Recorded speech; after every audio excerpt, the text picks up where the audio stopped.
The Brutally Speaking podcast is proudly sponsored by Starving Artist Brewing. Starving Artist Brewing may be a small speck on Michigan's beer map, but they say big things come in small packages. A brewery who really puts their money where their mouth is, supporting underground artists far and wide. Making delicious beers with the simple belief that you should judge beer, not people. Brutally Speaking podcast is proudly sponsored by Rockabilia.com. With over 500,000 officially licensed items in their online store, you're guaranteed to find something you need. Use our code BRUTALLY and get 10% off your total purchase order. Now on to the show.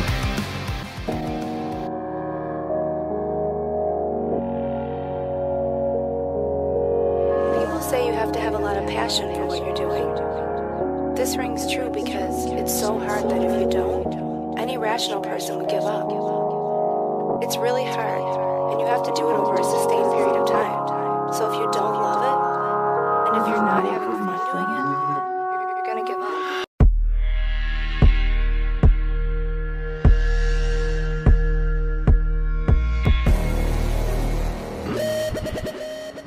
What's up, everybody? Welcome to another episode of the Brutally Speaking podcast. I am your host, John, and this episode's guest is Rick Woods of See You Next Tuesday. That's right, we are on the countdown to Distractions. We are 3 days away from Distractions coming out this Friday, February 17th, where I sat down with everyone in the band and did a podcast. This is kind of the fun phase now of the next couple of episodes, in the fact that I've never really talked to any of the rest of the guys. In Jimmy's case, as you'll hear me say again, I'd never talked to him until literally we did the podcast.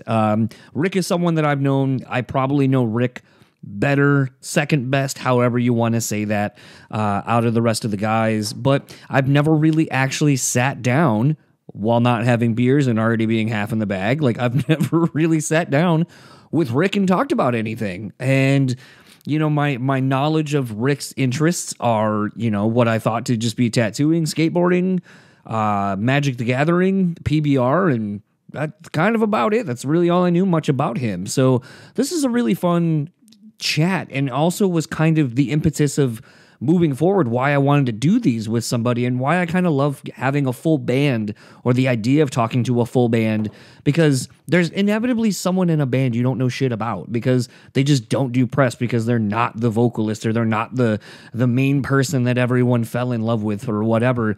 And it's not to say that like anyone in any band isn't good, or isn't funny, or isn't interesting.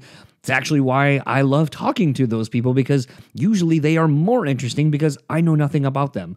And with Rick, it was really interesting to kind of get to know more of who he is. And I mean, as you'll hear, like, one of the things I found kind of interesting to him about this conversation was, you know, he kind of talked about how in school, his school, you had to pick going into music, or you had to pick art. You didn't get to do both. And that concept was just so fucking weird to me. Like, the idea that you had to pick one or the other. Like, you didn't get to explore the option to try out both. I mean, when I think about my own schooling career and most people's that I've heard about, you know, yes, I know that there were programs where things were limited, but, you know, there was still some sort of a choice in the matter.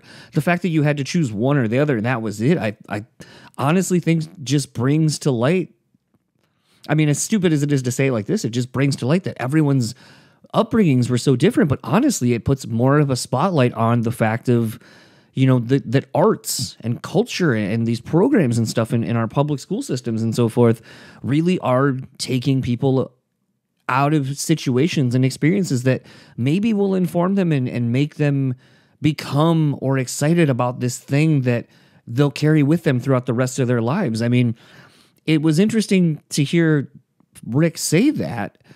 And so, you know, I chose music. And to me, it was one of those where, as you'll hear, he kind of stumbled into a quote-unquote art career in tattooing.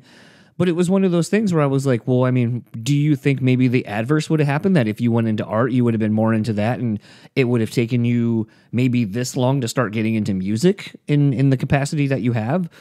And to just kind of challenge that was interesting, just to kind of have him be like, you know, I don't know, I've never really thought of that. And it's like, to me, it's, you know, life is kind of the ultimate game of, you know, choose your own adventure to a degree, and to just kind of think about, I don't know if nature versus nurture kind of factors into that philosophy, but just really thinking about how one choice can really kind of set you off on this whole other trajectory in your life. And I don't know if we really think about those kind of defining moments in our lives, let alone when we're so young. Like, honestly, like I've thought about that so much as I've gotten older, like just like seemingly little decisions, the ramifications they had moving on in my life. Like, oh, I wanted to pick up a guitar, or I was really interested in this, or, you know, just little things that seemingly don't fucking matter to anything. But when you kind of start putting them all into the bigger picture of things, you realize like how all these collections of moments possibly really put you on the path to where you are now, good, bad, or indifferent. And it just really is kind of interesting to kind of think about that and to also talk to someone else about that. But all of that said, let's get into this conversation with Rick, and I'll talk to you on the other side of it.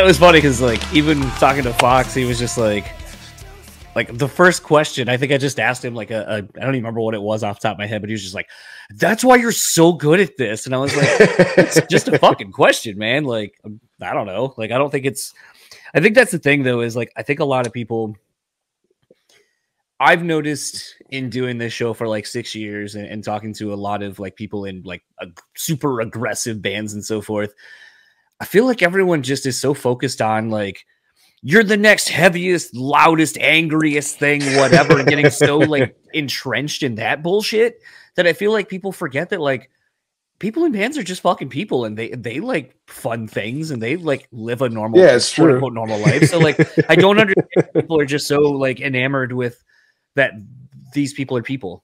Like you like skateboarding and gnarly shit, and also are like into Magic the Gathering. Like, that was one of my favorite things about talking to Fox, was like the fact that he said like, oh, it's fun, like on, I guess it's probably your Monday, since that's both your days off, that you guys just like hang out, play Magic the Gathering and drink beers and just bullshit. And it's like Thursday, but yeah, essentially the same thing. Like, I mean, in this day and age now, like, I mean, I think we're all relatively the same age. It's like, we're almost 40. Like, find little joys where you fucking can and squeeze as much joy out as you can, because this life sucks most of the time, especially as you get older. Yeah, it doesn't get any easier. So I mean, I guess we should talk about the thing a little bit, even though I usually try to not talk about the thing, because then it feels very promoty and time stamped for the thing. But get it out of the way. I feel like this has sort of been a long time coming. This relationship of you joining the band and officially having now. And you can correct me if I'm wrong. Did you actually record your bass parts, or did you record? Drew did everything. Okay. It was just easy. Then, I mean, he wrote the songs, and so he had stuff to record at home, so he just knocked it out. It was one of those things where I kind of imagined, potentially, given the fact that some people may be surprised to know this, maybe others are more shocked that you're playing bass in this band, but I mean, you're a pretty proficient guitar player yourself, so I mean, I feel like if there was someone that could come in and easily write bass parts to kind of what's going on and so forth, I feel like it would be you kind of doing... Well, I mean, it's my second time in the band, so... Right. Well, I mean, it's a good fit already because I did it once before. So, I mean, I guess there's a good launching off point. Like, I always find it interesting to kind of talk to people who have been in something, left it for a while, and then kind of come back to it and kind of get a perspective of like, what is it like the second time around? What do you find value in, or the experience is more this time around maybe than you did initially when you were a lot younger? Actually, I just got browbeaten to coming back. We were all supposed to meet up at a daughter's show in 2017, and I texted them. I was like, hey, where are you guys at? They're like, shit, we forgot. Hey, since we got you here. And they just bothered me until I said fine. That was it. Well, I mean, I feel like that's sort of like the true testament of friendship stuff, though, is, I mean, it picks back up very easily. Not saying you weren't friends with everyone. I'm just saying like just Right. that side of things. I feel like it just that easy and simple. I mean, I initially told them no like 6 times, but they just kept at it that day. What is it? I mean, maybe what was the trepidation on your side to not want to do it again? I was like in the middle of my apprenticeship. I didn't really have gear or a lot of free time, so. And then once I didn't really have to have gear, they were like, "Well, we have most of the stuff you need." I was like, "Yeah, okay." And they just kept bothering me. And like later in the night, I was just drunk and went, "Fine, fuck it."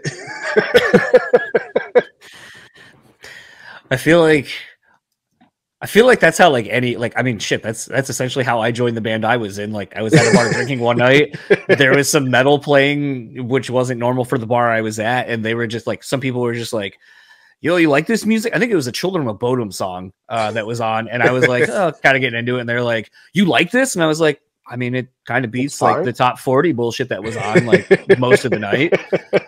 And then someone with like one of the dudes was getting ready to leave. I was like, "Are you like gonna drink the rest of that pitcher?" And they're like, "No."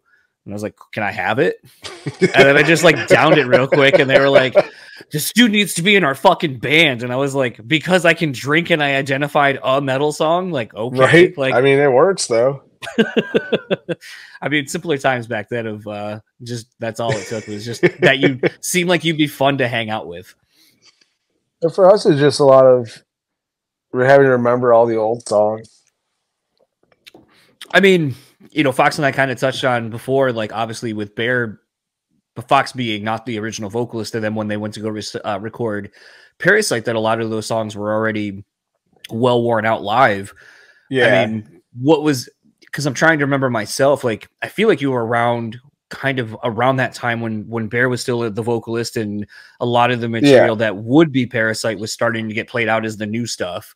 So, I mean, what was kind of your reaction and kind of your experience with that material and kind of playing those songs and then kind of seeing where the band went once you had left? Well, everything made sense to me. I mean, like the Parasite stuff, like you've already touched on, was pretty much done. You know what I mean? Like it's been written, it'd been around for a few years.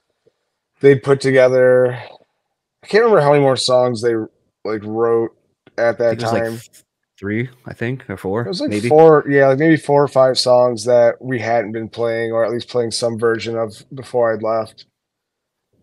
And then, so yeah, like it was just cool to see it like all done nice, like in this nice package. It was like, oh, sick, this rules. I feel like there's, and this will be interesting talking to Jimmy because I don't really know much about him at all other than what I watched of that like Instagram live the other like last week or so with some of the dudes. I mean, if you like records.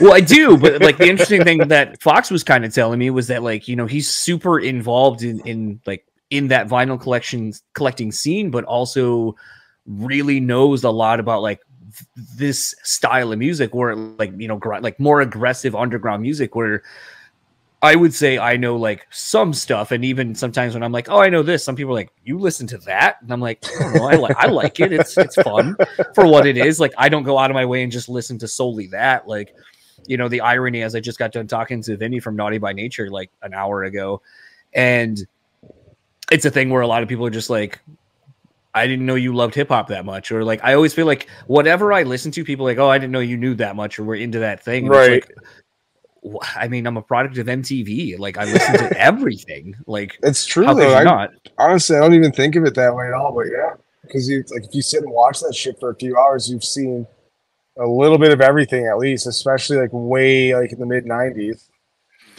It's like it's so weird because I feel like nowadays, like I feel like such an old head saying shit like this, but I feel like how like I just don't understand like how anyone finds like music is so easy now, but I feel like it's just I don't feel like people branch out anymore. I feel like if you are into what you're into because of the internet being the way it is, you can just curate all the things you like and not really expand beyond that at all, unless somehow the algorithm pushes something new into your feed or a friend that you like or whatever pushes something new in there. But I just don't understand how people find new avenues to get into stuff. Like I feel like either now it's so separated, like I love metal, that's it, or I love pop and that's it. Like I don't see how people get into other forms of music and art and all that shit anymore. Like not like the way we were able to. Well, for me, it's just like you already said, friends. Friends will show me stuff. Or a lot of time, like hell at work, we just listen to like random bands, radio stations, and it's like, oh, this was sick. What the hell was that? Do you? Because like for a while, I feel like you used to post like a ton of like guitar, like you just playing guitar and stuff like that. And I don't feel like you do it as much, probably due to how busy you are working as a tattooer now. But is that something that you just don't play around with much anymore, or don't like?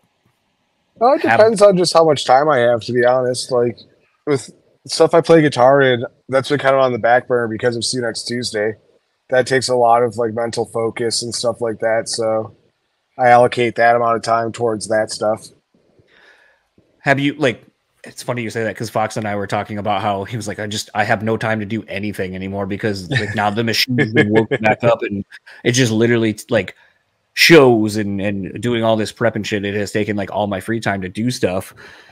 Do you find that playing guitar at this point or even playing an instrument has sort of become work again and not fun? No, it's still just as fun. It's just I just allocate different like time towards different things where it's like as opposed to like just like noodling around trying to maybe like write some riffs for one thing. It's like, okay, I've got about an hour that I can do this, so I'm going to just run the See You Next Tuesday set. That way, like, everything is nice and clean, or as clean as I can get it, and then, you know, every time we have stuff coming up. Because usually, like, after a show or a string of shows, I'll take a little break from it, because everything up to it, like, the month prior to, at least an hour a day, I've spent time playing. Just solely towards that. Is it funny to think that I guess in my head, there's a lot of people who would probably think that like there's not much practicing going into, you know, something like See You Next Tuesday, that it's a lot of, they'd be so fucking wrong. They'd be so wrong.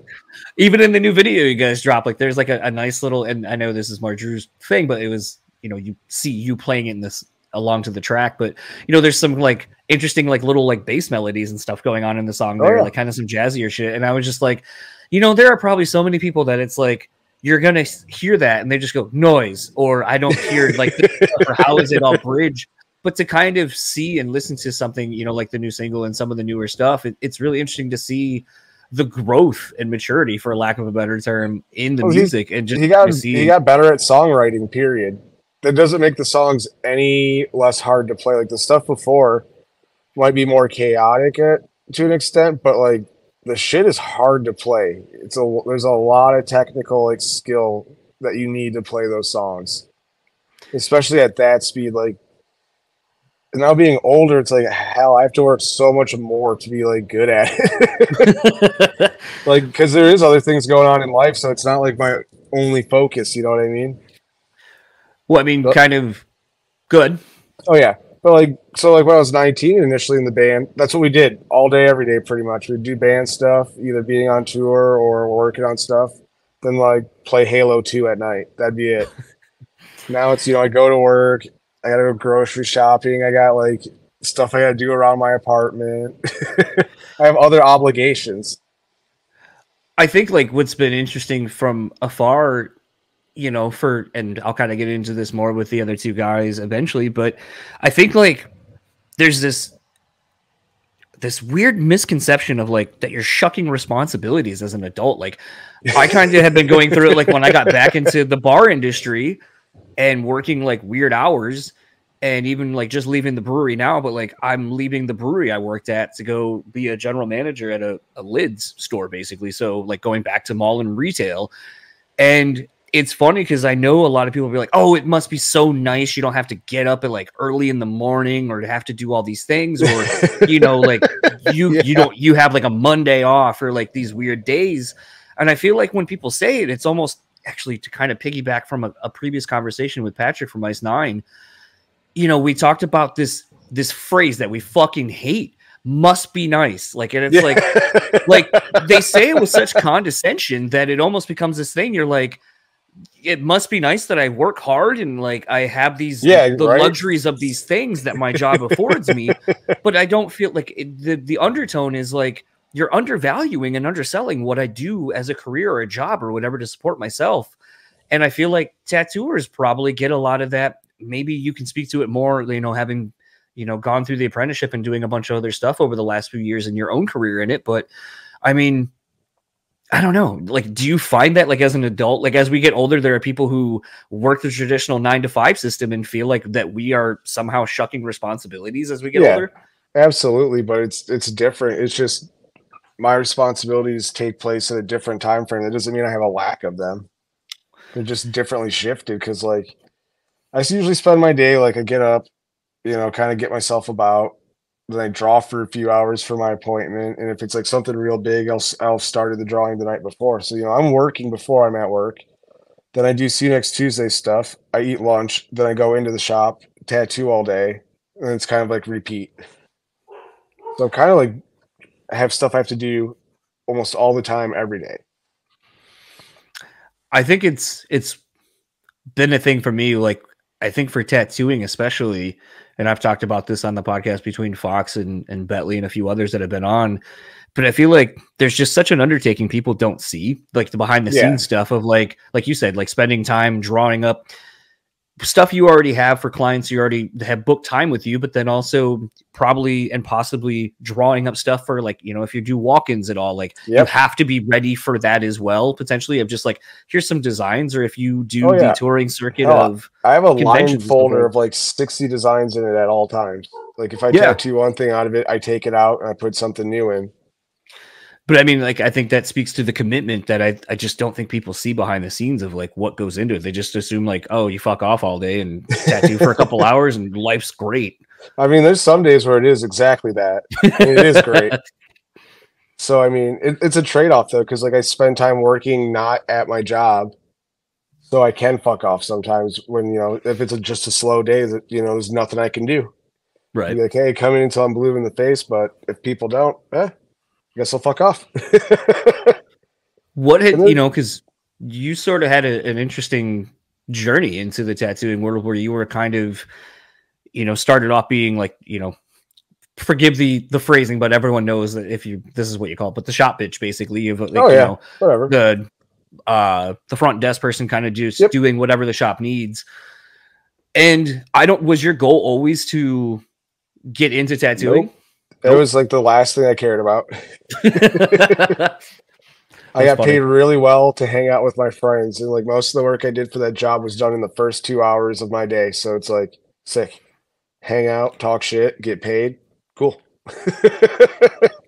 Well, then, I mean, because interestingly, like I've always said, like that's something I thought I would be really good at because I have no interest in like going the traditional routes a lot of people use that spot for, which is to parlay it into a tattooing apprenticeship or career or piercing or whatever.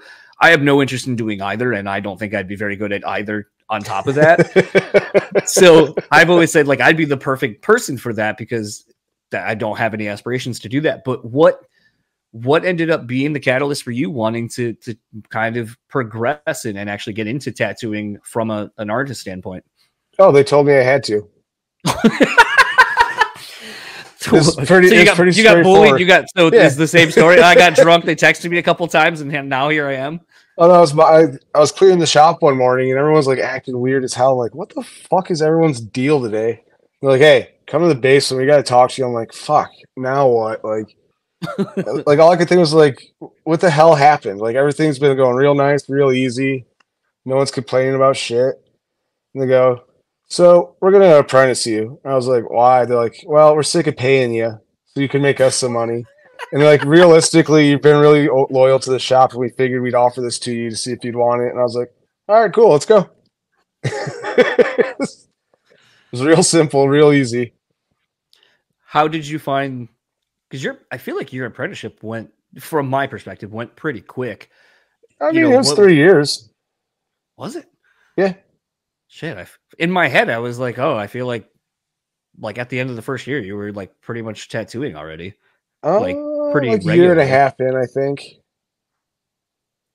Yeah, I think about a year and a half in, I started like tattooing other people. I mean, my 4-year mark as a professional just happened a couple weeks ago. I think I say this and I joke about it, but literally this is the real life manifestation of like losing 2 years to a pandemic. Like where it's just like your concept of like how much time has actually gone by is just so fucked because like you're like, oh, that was 2 years ago. 2 years ago, none of us could do anything. So no, that was not 2 years ago. That was 3 or 4. And then you're just like, ugh. Yep. So I mean, literally, we just watched me fuck that up. I mean, hell, it's also just been a year now of working at Fish Ladder in some capacity somehow. I don't know how that happened. You got bullied into it, probably. Well, that one was no, I got it. That one was politely asked, and then it was just a good time to come over full time. But it's already been a year of working over there, like I said, in some capacity, which that went by fast as hell. I guess does it?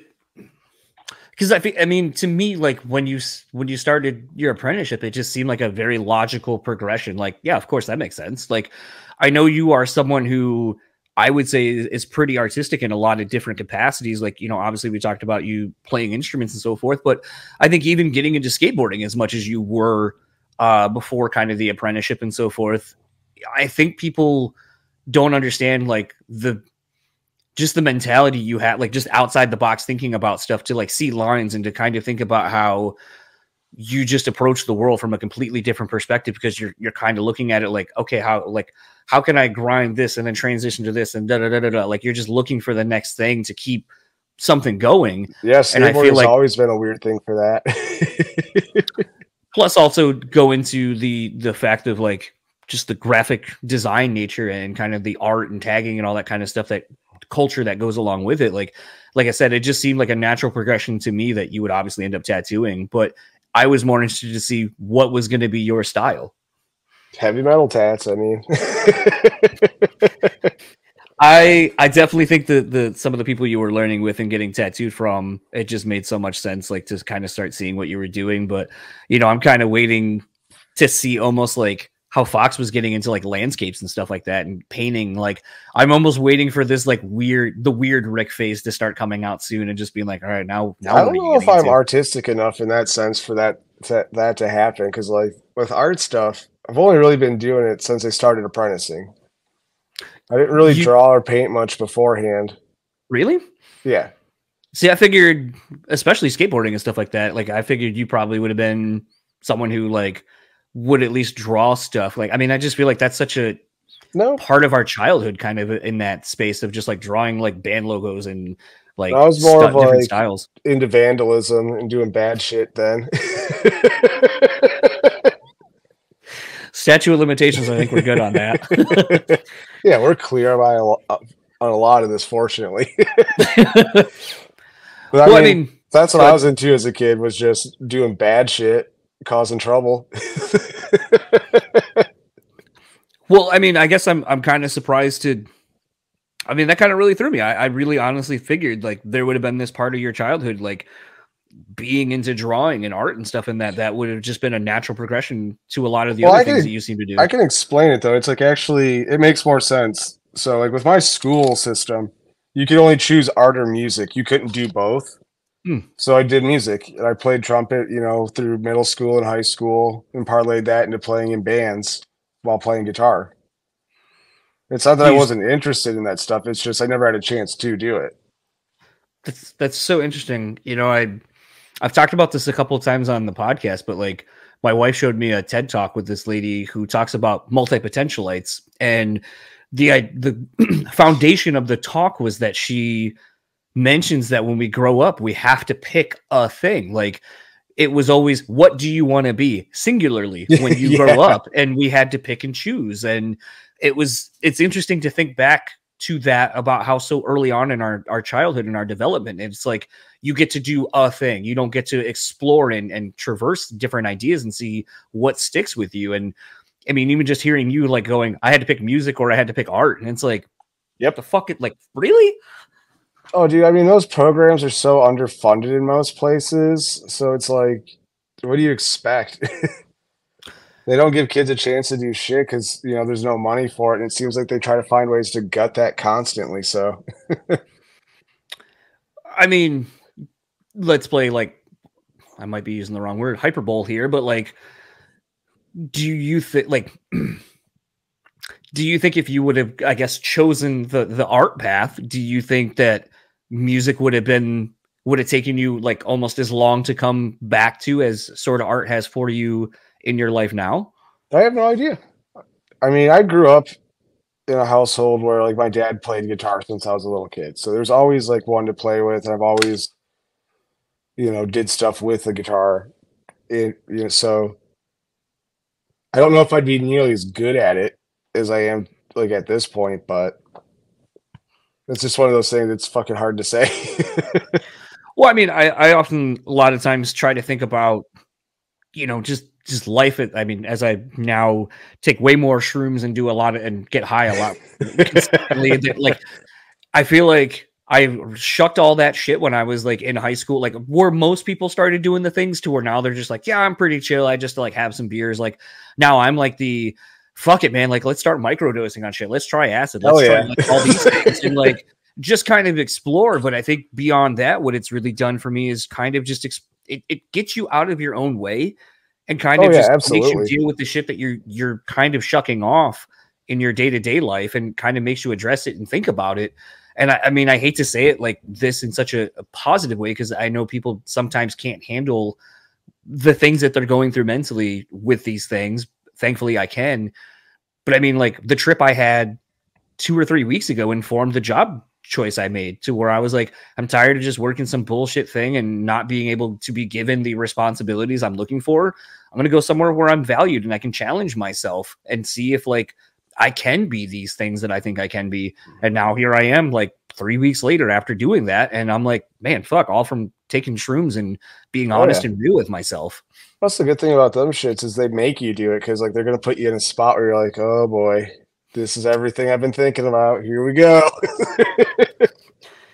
Well, I mean, for the sake of talking about drugs in a more responsible manner and the positives that can be elicited from them, what is something maybe from the last time you took a trip or whatever yourself where it had a positive impact and made you kind of challenge yourself? Maybe like my instance. I was able to get over some like grief from a dog that I'd put down a couple of years prior, the last one, because I just had a really bad trip actually thinking about him the whole time. So I just cried a bunch. But after it like wore off, I felt like a lot lighter, and I was like, all right, cool. I think I finally dealt with it. I mean, you're touching on something that like I have really been thinking a lot about as I get older, like when we're starting to get to that age where like friends and family are passing on more consistently. I mean, I've been to 3 funerals in the last 6 weeks. So yeah. Oh, sorry. But I think it's one of those things where we as people, at least I can only speak for my existence here in the United States. I feel like we are conditioned to never really be able to grieve, because when death happens, it's usually so sudden that you then have to, okay, I got to take time off work for a funeral. And if you're involved with the process of dealing with the funerals and the arrangements, all of that you suddenly now have to figure out and find time to deal with. And then when you're at the funeral and all the plans of travel and all that have been taken care of, now you're making sure you're talking to everyone else and how's everyone else doing, and probably shouldering some of the emotional responsibilities for people. And then it's just back into life, and you're just kind of like raw dogging life at that point with your emotions that you haven't really had time to deal with. Yeah, you don't get time. It's not like we have a lot of great ways for most people to have paid time off, because it's like, well, I've taken time off from work. Now I'm losing money. I'm getting behind because I've had to spend this money on these expenses. And hell, if that person didn't have some sort of life insurance policy, any sort of backup plan for that, you're screwed. Yeah. Even a small funeral that like the one I just went to was like $2,000. Like, who comes up with just $2,000 out of nowhere anymore? You're either taking a huge hit on a credit card or you're dipping into savings. It's coming from somewhere detrimental. Yeah. Yeah, which then obviously just spirals and compounds onto the whole issue of like whatever the grief that you weren't dealing with before. Now it's like, and then let's add this to the shit sandwich and just deal with it. Like, yeah, it's grief and stress when like it could be a lot easier, but it ain't that. No. And I mean, I was talking to somebody else on the podcast recently, and talking about this, the idea of, I guess, death indirectly, but just also like, I don't feel like I'm ever going to retire. I don't think our generation of people hell no. can ever not financially maybe never able to retire, but more from a foundation of like, what the fuck do I do with my life? Like I need a purpose to get up and go do something. And I think we've seen too many of like our parents and grandparents, like when they retire and have nothing to do, that's when they just like decline so quickly because it's like there's nothing to live for. Well, like during the pandemic, everything stopped for me completely. Like it was just, okay, I can't go to work for an indefinite amount of time. What do I do? Got back into recording music. So like if I actually got to retire, I think that'd be sick because I'd probably just do like the things I like doing in my free time more. Stay busy that way. I can't imagine like not playing a guitar or, like playing Magic or something. I just wouldn't sit. But like, just because I think it's fun to kind of explore some of these things, like these things that we don't talk about out loud with other people for fear of the judgments or whatever that may come. Do you feel that maybe there's kind of like a solace in the fact that like you have a purpose and it's just to keep being and to keep doing things versus just being like I just can't fathom like getting to a point in my life where like I'd just be like, that's it. I don't need to do anything anymore. Like, I don't know, it kind of sounds awesome. Does it though? Like, yeah. I don't know. Maybe I'm just wired weird. Where I'm like, nah. I think I'd still go get a job and go do something. Like just to, like even if it was like to be a Walmart, to be a Walmart greeter or something, just to be like, all right, I need something to do with my day. Like even, I don't know. I feel like honestly, I'd probably just sit in a bar, play Keno every fucking day, call it good. Like that sounds rad. I mean, I don't really get much free time, period, where I get to do a lot for myself or just, or a lack of things. Like it's just rare I get to sit. So I don't know. It sounds pretty cool. I don't know. I feel like I feel like the idea of just sitting, I'm just like, well, then what? Like, so I feel like it just life has to be going towards something. Like maybe that's just how my mind works, and it's always moving. Putting a dent into a lazy boy, that's something. Yeah, how much weight I gained. That'd be fine. You're old, it doesn't matter then. There's no judgment. Well, I mean, like, I guess. So this is an interesting topic to me, and maybe like since you have been sort of what I'll call like you're a new old school person when it comes to tattooing, like in the fact that you're new to it in your career, but you've been around it for a while. Do you get this sense of that tattooing maybe has kind of the reality show bubble of it, where it's like it's just usually people coming to you to get a keepsake of like the worst shit that's happened to them in their life of like overcoming the worst things? Like, has that bubble kind of been burst and it's now about like just getting fun random ass shit again?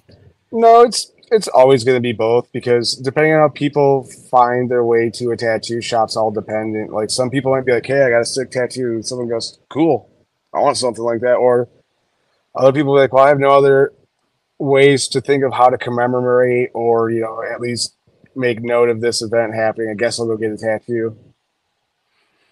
It's just, it's that everybody knows about it. So everybody finds a different way to come in. That's how I see it, at least. There's not a wrong answer. Has it been hard for you to maybe traverse some of the, for quote lack of a better term, trauma dumping that sort of happens to you while you're doing some of these tattoos?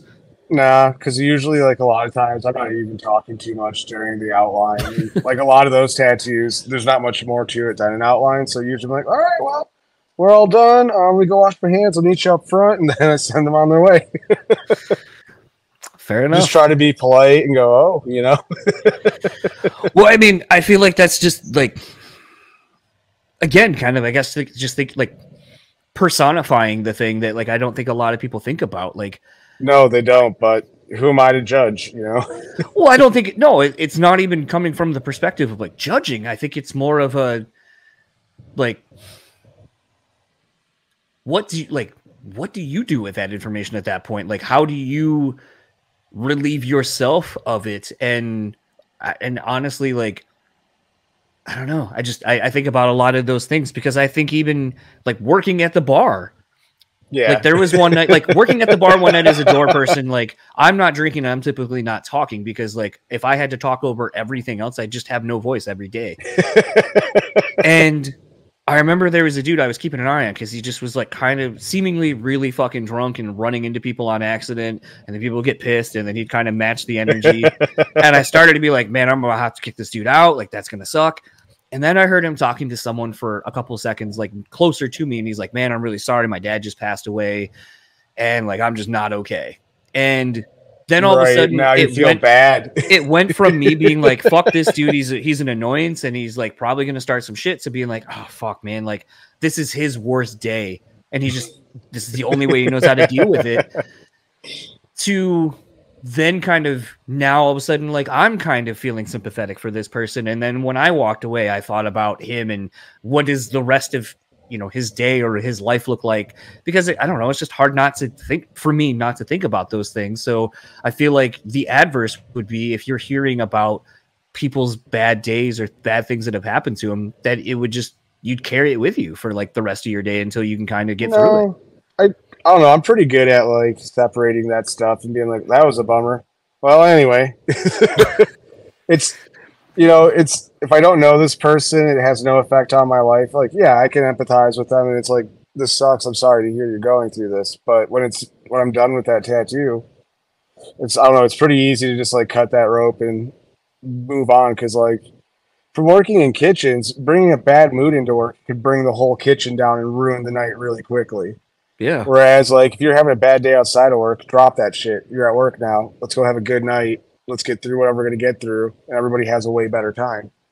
And so it's kind of the same thing in the shop. Like, there's no reason to let somebody's weird trauma radiate the whole place and put the whole place at a disadvantage for the day. So, yeah. I mean, just a real ass question for you. Do you feel like maybe that's what leads to the kind of more emotional purges that you maybe have, like when you do trips and stuff like that, where it's probably kind of that manifesting itself finally out of you? Yeah, probably. Like the stuff I had like with dumping with like my dog, it was just me sitting on my couch watching Avatar and crying my eyes out. But like it felt good. Yeah, but, like, with my own stuff, I usually just I try not to dump it on other people unless it's like it comes up or someone's really prying. But other than that, I keep that stuff mainly to myself because no reason to make somebody else's day weird. I don't know. I guess that's we typically don't really see much of that anymore. So I feel like that's. I mean, in the day and age now, where everyone just kind of, like I said, like will post all of their like whatever is wrong with them, which I do. Like I do love that because I feel like it does help people to kind of realize. I do and I don't. Like I feel bad for people, but I also do like the drama ends of it, where it's just watch some shitstorm on the internet.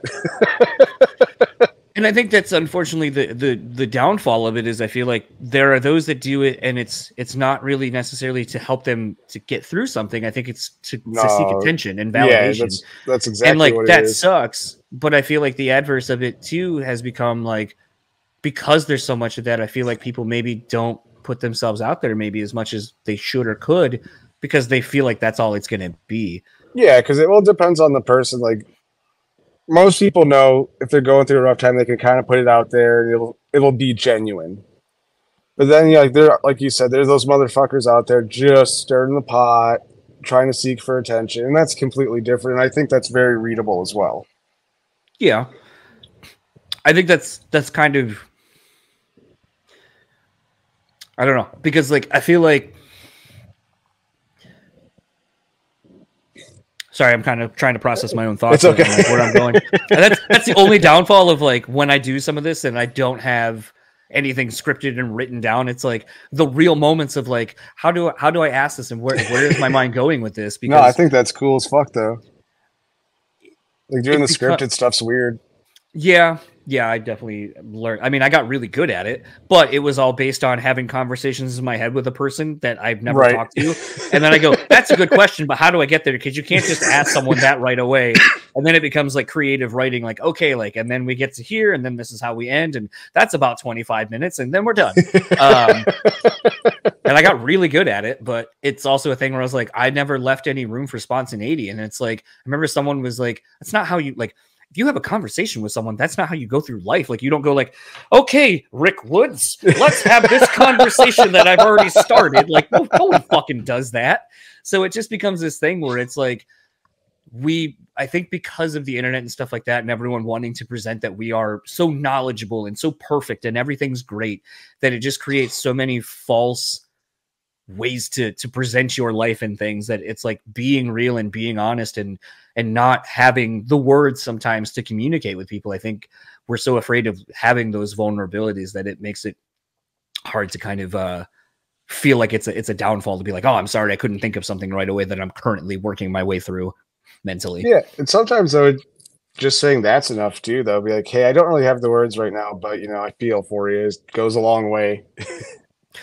Well, so the question I was going to ask though is like, I know, like, I was looking forward to doing this with you because like we've had conversations in passing and so forth at shows and at bars and so forth, yeah. But like nothing to where I'd be like, oh man, I think I really know Rick, and like I would call you a friend, but I'd call you, like, as the old term would be, more of an acquaintance. Like, yes, I see Rick, I know he's a good time, and in my like tripping stage, I'd be like, Rick attracts good energy. He is a good energy person.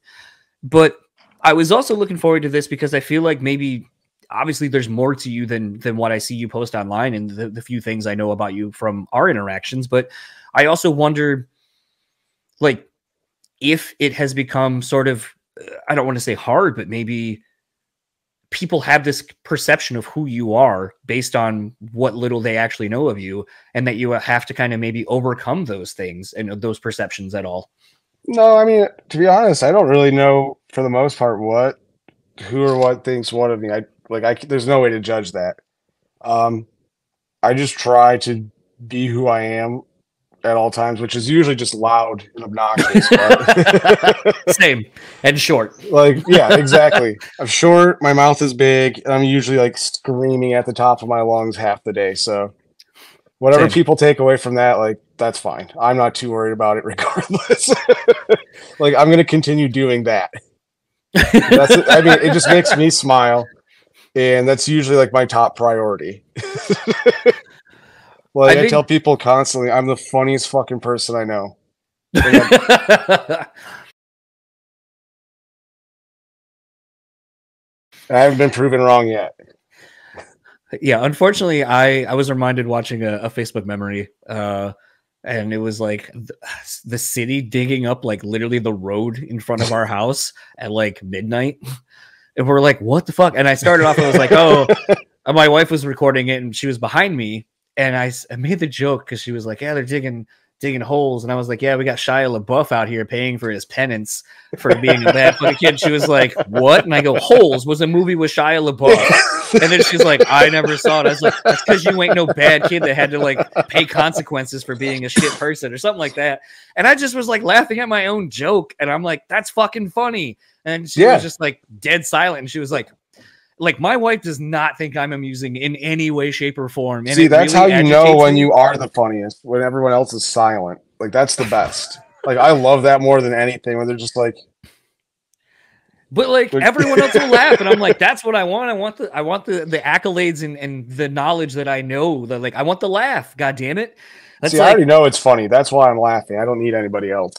Well, I mean, I think like the hard part for me is like sometimes, and I'm sure you're the same way. Like, I get so mad that like my humor will just go to like, and it is that fucking quick that like I will find the worst fucking thing to say, the most outrageous thing to say, because I know it's more the shock value of like, it's fucking funny, but I'm also low key like bothered that my brain works that way. Like, at work in the kitchen, we had a celebrity crush. Like, someone wrote celebrity crush ? So then people were just like writing a bunch of different shit.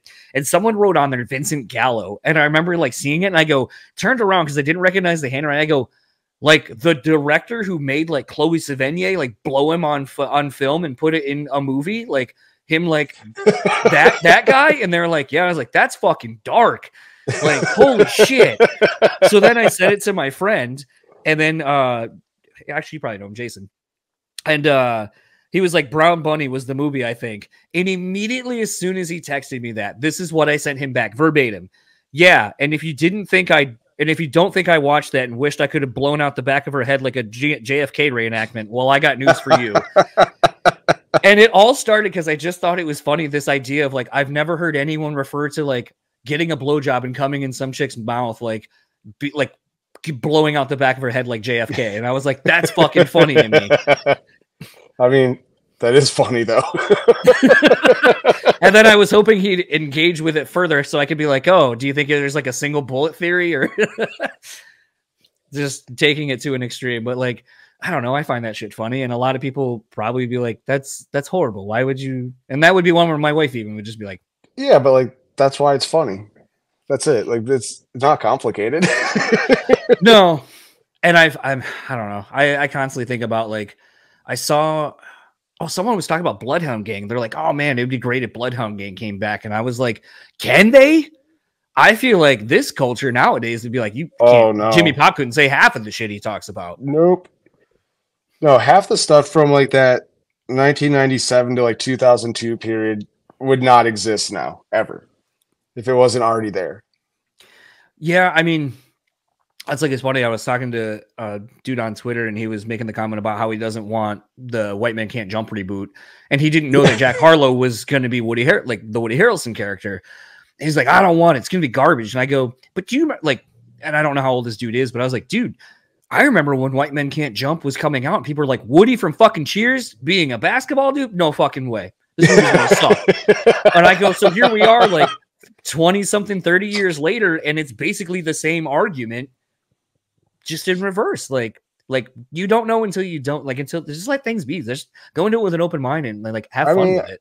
I'll say this: there's no need to remake that movie. Like, I'm so sick of remakes. Like, just leave it alone. It was already an awesome movie.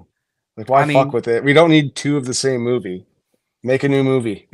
Well, okay, you're gonna go that route, but I would show you Evil Dead and Evil Dead 2 as an example of like how you can redo the same thing and make it better. Yeah, but didn't the same dude also just do all that himself? Yes, that's damn you and your logic. Was trying to make a point, make myself look good in the process. He went, all right, I see where this could be this. Let me just redo this a little bit.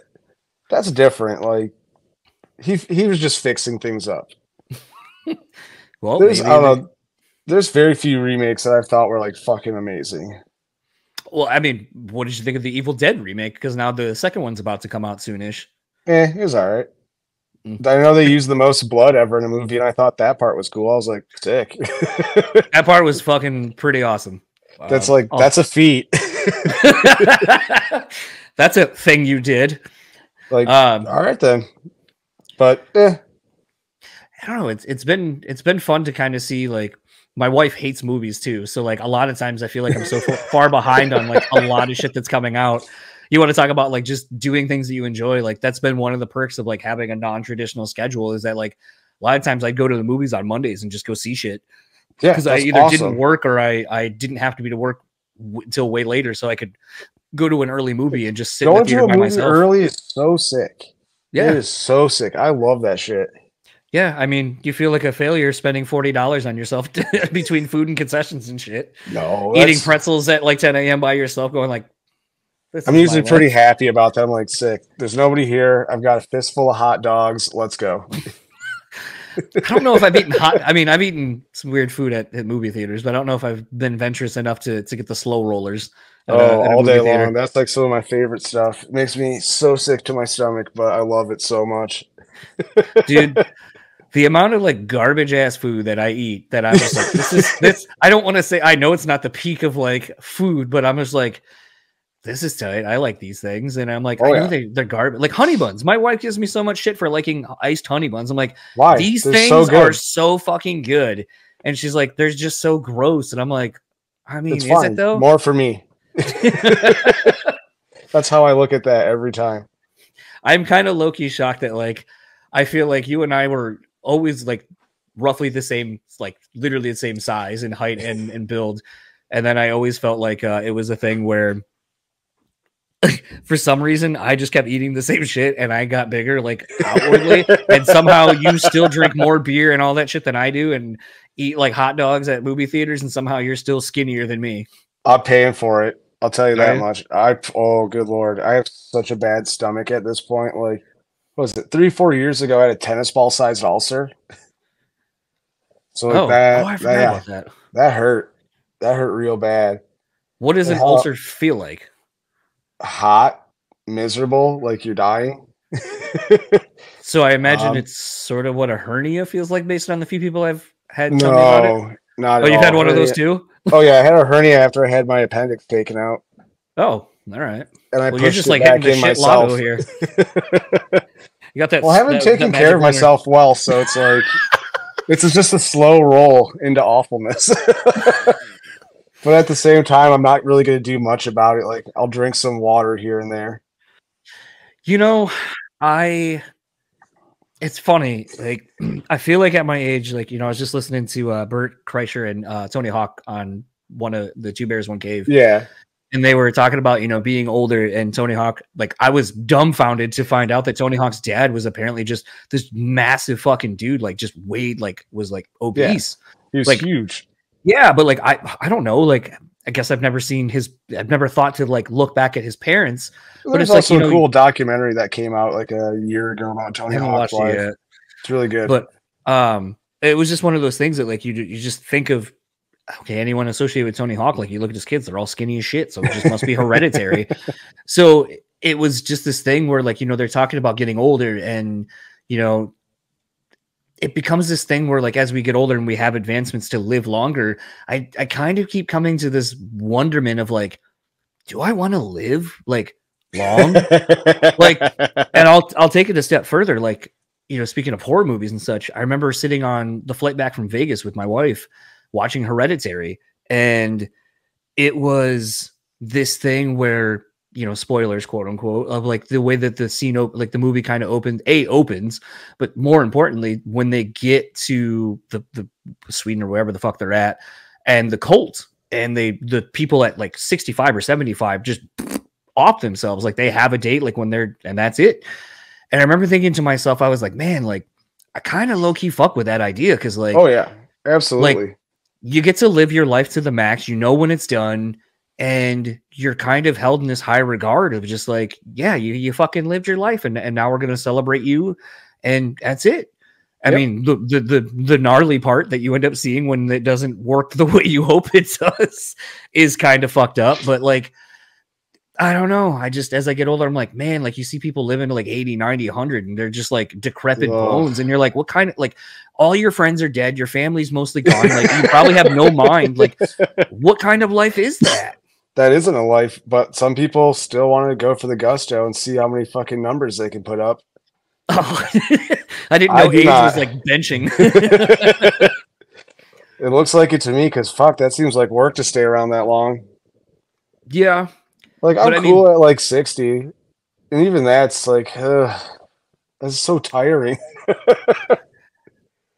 I've kind of taken that same lens, like not that there's anything wrong with my marriage or anything like that, but like thinking about life and the expectancies, and like, as I'm approaching 40, it's like I never thought 40 was old when I was growing up, honestly. There were so many. Oh, did you? Yeah. I mean, I feel like my insides feel old. I don't feel like, I don't perceive myself as old, but I fucking feel it. The most soul crushing thing when I do feel that is when I used to work the college night at the brewery, and I would get called sir a shitload. And I'm like, I don't feel like I look like a sir. Man, listen, let me tell you. So we'll be at work and we'll be talking about something while we're working. And some kid was like, oh, I was born in like 2002. I'm like, get out of here. Fucking leave. I hate this. I had that same moment the other day. We were driving and I saw a class of 2026 and I was like, oh, like instantly it was just like, your class is 26 or 24 years after I graduated. I don't like that. I don't like that math. I don't like the fact that my niece can drive. Like, that's weird. Yeah. That's really weird to me. It's funny because like they say you're as old as you feel, and like mentally, I don't feel. Oh, Siri just popped up for some reason. There we go. Siri's gone now. No, it's this thing where like they say like you're as old as you feel, and a lot of times like mentally, I don't feel like I'm much beyond like. I mean, in the things that I've learned, like definitely I'm older than this, but like mentally, I feel like in my insides, I feel like I'm like 18 to like 23 at all times, perpetually. Mentally, I'd say like 12. Because that's basically all I'm doing. Like, I eat pizza rolls constantly. I play Magic the Gathering. Basically, just watch nothing but cartoons most of my day. I draw for a living. But I mean, like maybe it's in doing these things and kind of finding the time to find our own little pockets of happiness. Like, I mean, I've been playing that High on Life game lately. The dude from Rick and Morty that created it's on Xbox and probably a bunch of other shit. But it's like a first person. It's like a first person shooter. Okay. The guns all are like one's like the shotgun, so quote unquote, is like a weird frog type thing. The first gun you get is basically Morty's voice. And like it's fucking fun. I'll just say that. Like, I don't play a lot of games like that, and I've been enjoying it. And it's just, sometimes I feel like that's the thing is like, I have some people who are like, you still play video games or you still do these things? And I'm like still watch like Adult Swim or whatever. And I'm like, yeah, man, like you said, life sucks most of the time. And like the things you got to like do to just get through, like do something that makes you happy. Yeah. Like, it's just that, like, I do the things that make me happy because why the hell wouldn't I? Like, I don't want to go to work just to come home and be miserable. That sounds terrible. Yeah, I mean, and I think the adverse too is like I find myself essentially as I get older just buying the shit as a kid I couldn't have or didn't have. Yes. Oh my god, yes. I do that shit constantly. What have you been buying that you didn't get to have when you were a kid? Oh dude, the amount of Magic cards I've bought in the last few months is insane. Like every time they release a new set, I'm like, yeah, let me get the like the special box of it or whatever, like the one that's like $300 as opposed to a regular one. Like the I just spend so much more money on that because I can, and it's awesome. Or if it's like I want some like piece of gear, I'm like, I guess I'll go get that today because fuck it, I have the money. Neat. I mean, I'm not gonna be able to retire, so I'd much rather put money into things I'm going to enjoy. So, I think that honestly, I feel like that's it. Like, and the weird kind of fucked up thing, and maybe you do this as well, and probably do. I mean, being a musician and just someone who has to survive at times. Like, I kind of found myself due to some bullshit, like found myself in kind of a little bit of a financial hole and ended up like, I was like, it'd be nice to have this amount of money. Cause like I'm going to that botch reunion in a couple of weeks. And I was like, I kind of need some like money while I'm out there. Yeah. And knowing that like my job, like there's a couple like super lean weeks where I was like, I'm not really making much coming up. Like I should do something to make some money real quick. And it's like, I have like, as you can see behind me, like a handful of guitars, and like I had a decent head that I was just like, this is fine. But I have another one that cost me $50 that I bought, like the one literally behind me, that I was like, I could sell this one. I know I could get like a decent amount of money. And I got like, $1,100 for my guitar and my head. And it's like, yeah, it was a bummer that like I sold some of those things. And like, but I was like, but it's also being used for something fun. And that's the thing is like all of the shit behind me, like, like my Aaliyah skateboards that, collectively are probably worth like $1,400-$1,500, that it's like, yeah, I love having those. But if I really got into a pinch, I'd fucking sell those things in a heartbeat and either get myself out of whatever. And it's one of those things where I sometimes feel like people misrepresent that idea of like buying happiness. It's like, I will buy the happiness, but what also is stoked and awesome is selling it and then having new happiness and whatever those things look like. Yeah, because it just rolls into something else. It's like, I've bought and sold so much gear over the years, and it's like all rolled back into itself. It's rad. It's kind of like good. Oh, go ahead. No, I was just gonna say, like, I think you were about to say the same thing I probably was, which is just. It seems like it. I was just gonna say, I feel like people, I think, want to collect and hoard things, and maybe it's. I don't want to say experiences because I feel like you can get experiences from those things, but I feel like I'd be more interested to see like a thing on a wall is cool, and I love looking at those. And I remember like, you know, one of them a friend bought for me because I didn't have the money for it, and I was like, I couldn't believe someone would spend, you know, $300 on a skateboard to not hang in their own home, and thought of me instead. That one I would, if I was in some hard times, that'd be the last one I'd sell, obviously. But I also know that that person, if I did something like that and had to do that, I would hope that they would be like, I'm glad that like I was able to help you out again. I'm glad that this thing brought you happiness, and now it's being used to bring happiness in some other sort of way. But I feel like people are too attached to things, or the idea of being able to show them off to people, that I feel like it becomes this thing where you just kind of lose the true essence of like things aren't. It's also fun to have stuff to show people. Like, check it out. I have this cool thing that I hang up that I like to look at. Maybe you'll like looking at it too. And I think that's fun. Like, why display anything if you don't want to show it off? It's just, it's all fun. There's just different levels to it. You know what I mean? Like, I love having a giant collection of Magic cards now. Granted, they all just sit in a box half the time, but like I like knowing they're there. I was gonna say, so do you have them like? Did you put them in like the card binder so you can actually like present them? Well, so I have them all in just storage boxes, but it's all done like alphabetically by color and rarity. But I have an app on my phone that I scan every fucking one of them with, so I can bring them up that way. It's like Discogs, but for cards. Yeah. Because they're like, hey, do you have one of these? I'm like, oh, let me check. Yes, I do. Now, before I had Discogs, there were times that I would buy the same record because I forget I'd have it. Have you done that with your cards before you had this app? Like, were you like, oh, I don't have that, and you're like, fuck, I do have this. No, usually because if I have two of something, then it just means I can put it. I'll have two of it to put in two different decks.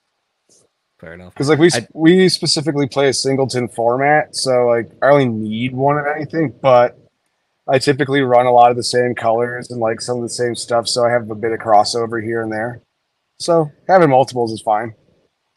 Has it been interesting to you to see how much Magic has really kind of made its way back into like the mainstream? Because I feel like so many people are playing it. Yeah. Because I started playing in the 4th grade, and everybody's like, what the fuck is that? And I'm like, I don't really know, but it looks cool.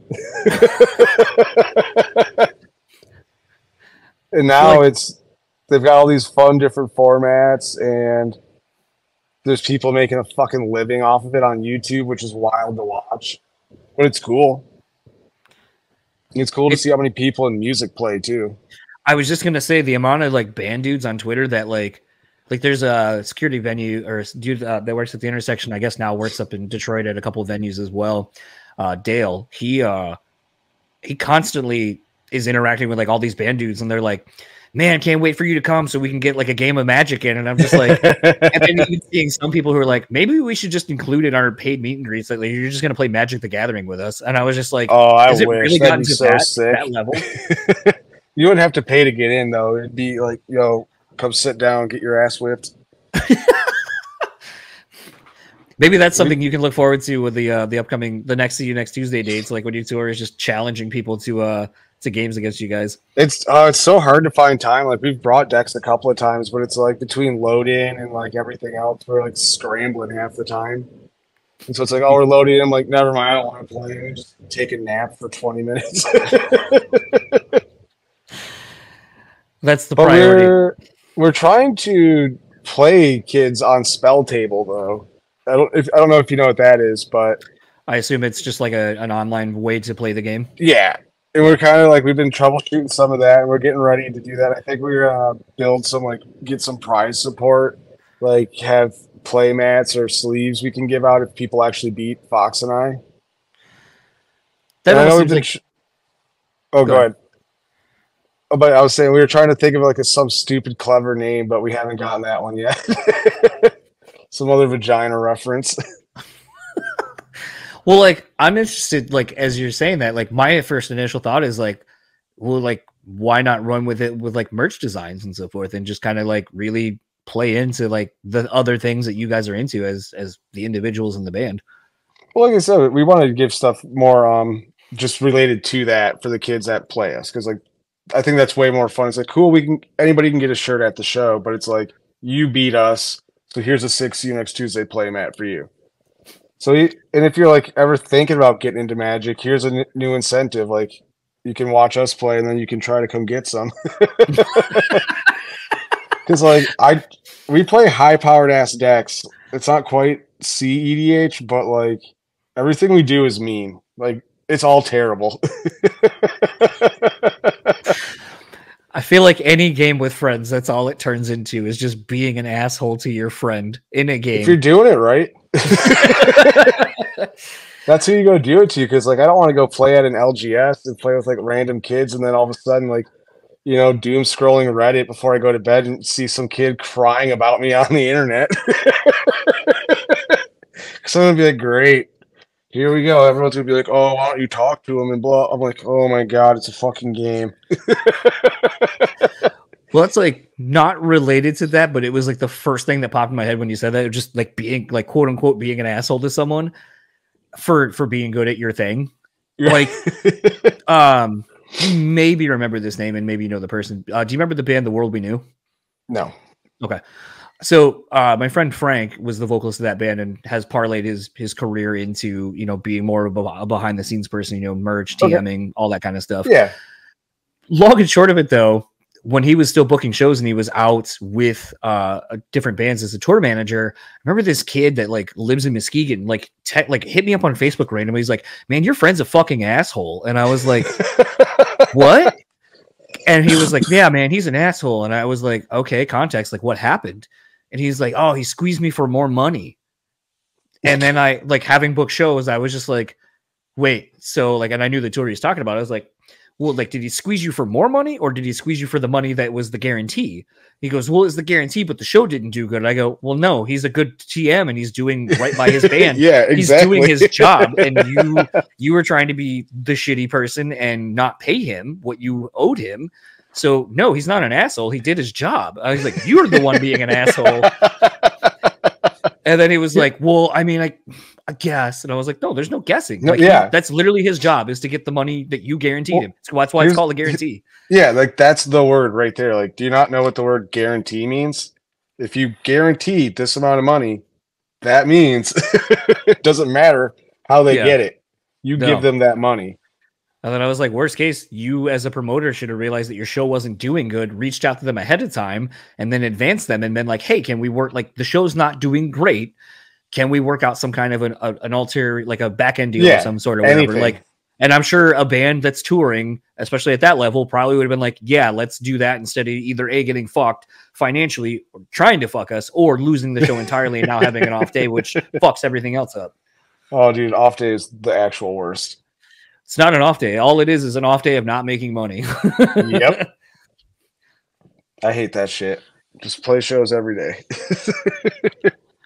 Well, you know, I mean, I'm really bummed. Like, I was actually joking with Fox and a friend of mine that went to the show when you guys were here in Grand Rapids, where I made the joke. I was like, you know, I think you're becoming an adult when you get done with work, you know, your friends are in town and you want to go to the show, but you're not feeling well. And you know, you have to pull an all day double the next day. So you go home and go get rest instead of going out and raging until 2, 3, 4 o'clock in the morning and then sleeping like shit and then just getting even more sick.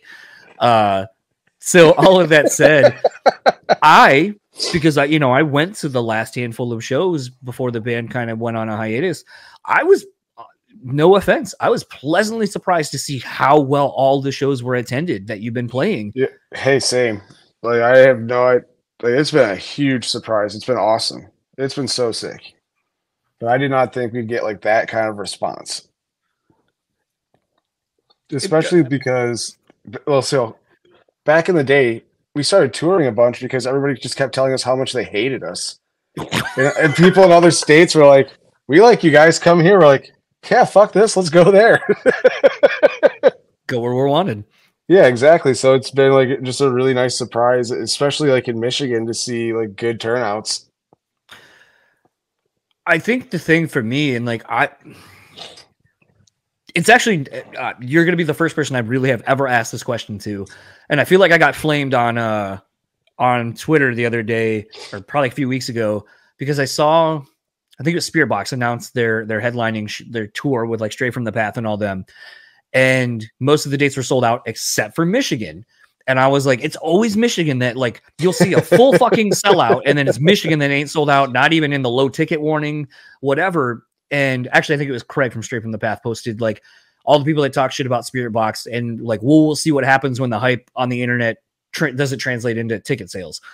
And that was his whole point. And I was like, dude, as someone who lives in Michigan, it really fucking bums me out that like we're always the state that never fucking shows out for like a whole sold out tour. I feel like we're such a musician's town that like when I finally got to see Dillinger for the first time, it was just people like, like it wasn't like the ape shit like stuff I see like every other day where it's like people just on top of bodies on top of bodies.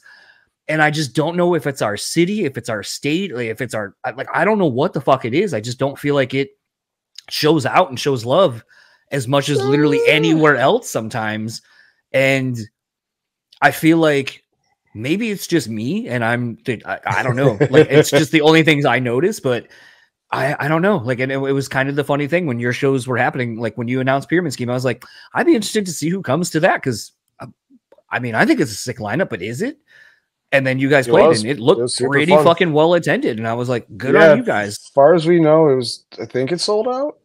If not, it was like super close. Yeah. But I don't know. Michigan has this weird thing where it's like, I never buy any tickets in advance. I just assume they'll be available, so I just go to the venue. Fair enough. So far, it's worked well enough, but and some of it, I think it just depends on the show. Like, if I were to see Dillinger back in the day, I'm not moving around. I'm standing there watching those dudes going, what the hell is going on? Right. That's just me. And I mean, there's a lot of that, though, for those kind of bands. But, like, every Black Dahlia show I've ever been to, it's been insane. Always. Because it is that kind of show where it's like kids just flying everywhere. Yeah. And it's mayhem, but like I think it just depends on the band. Kind of, well, I mean, I don't want to get super morose on that, but I mean, I feel like it's a good talking point. I mean, with us living here in Michigan and obviously Trevor and Black Dahlia being so important to the scene as a whole, but really the underground scene in Michigan as a whole, like, what did it mean to you?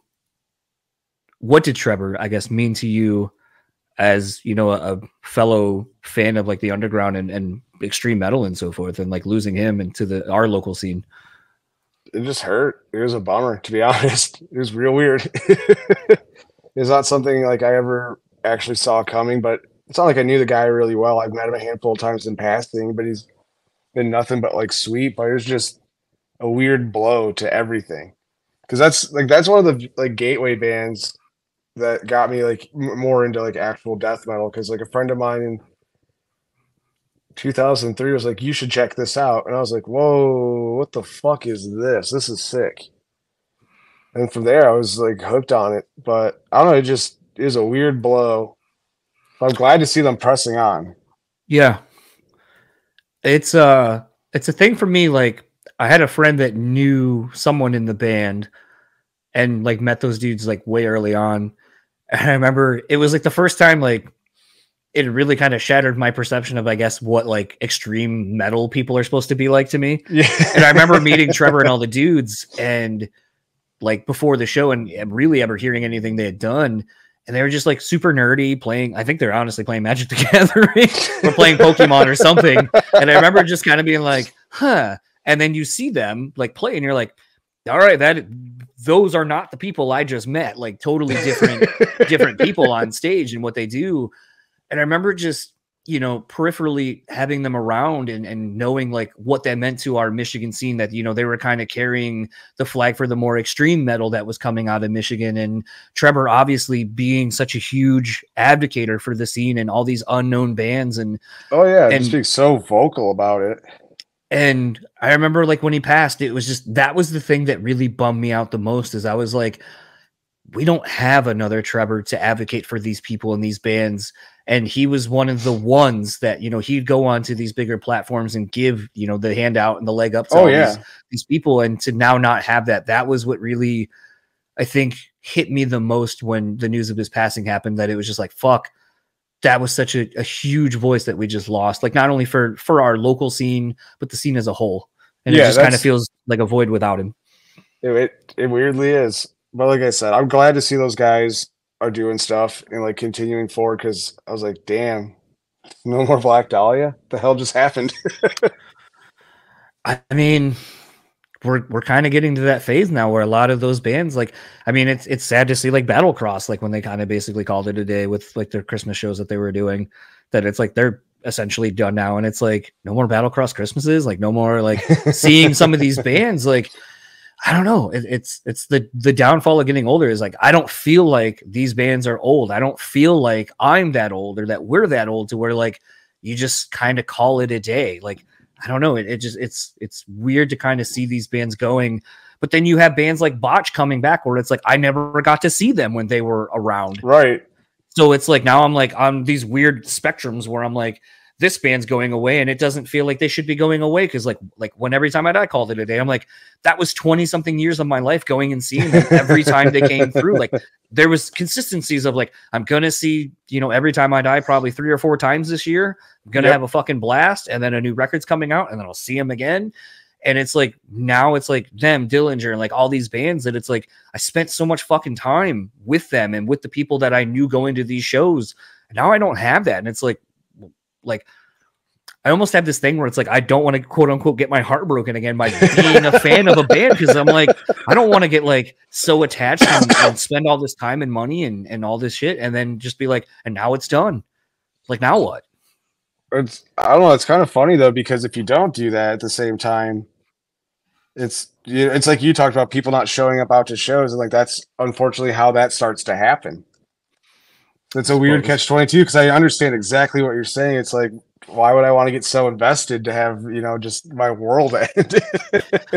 Well, so it's funny because like on the opposite side of that, like doing this show really fucking burned me out from listening to music for a long time. Like I got more interested in the story and the people. Yeah. So in that capacity, like I didn't lose my fandom of music from that perspective. It just manifested in a different way where I would just want to know more about who is behind the music. No pun intended, but it's this thing where like, because I would get so many advances and press outlets, or I should say labels and publicists reaching out going, trying to sell me on everything. And if you read the pressers that you get, you're just like, no one can be all these things. No one is hailed as the next whatever. Or like when you tell me that this is the groundbreaking band that's finally bringing Finnish, Scottish folk music with a darkened black metal twist to the forefront. Like, I'm like, that's too many adjectives to describe a band that I don't think it is any of those things. And I also just kind of don't care, because I feel like if you have to sell me that much, then the music's not that good. Personally. Yeah, that's kind of usually how it is. Like, if you tell me something's just fast and heavy, I'm like, sick. Yeah. Because it probably is fast and heavy. But and then it's not a lie. No, but what's interesting is I had, you know, I'm a huge fan of the band Him, and you know, they broke up and I didn't get to see the farewell tour, and I was like, well, fuck, that sucks. Like, I didn't get to kind of say my goodbye. And with the singer of the band putting out like a solo record, it was like really the first time in a while I felt that sense of like being a fan of something where I'm like, oh my God, I can't wait to hear this. And I'm buying the record, I'm pre-ordering shit, and just like, oh my God, I'm still a fan. Like the jaded music person in me finally is like maybe being let out, and I can be a fan of something again. And I've really tried going back through and kind of finding my love of music and being. That's important though. It is, but I feel like it's kind of hard, because I feel like, oh yeah, like, I don't know, like I love music and I love playing music and I love listening to it, but it's like, I think for so long, I felt like I had to come up with a new way to talk to people about it from everybody else they're going to talk to, that it just became this thing where it's like, music's not fun anymore. It's a job and I don't fucking like it. So then I stopped listening to the records and I stopped talking to people about the records. And I found that I was having way more fun talking to people just about life shit. And it's way more fun.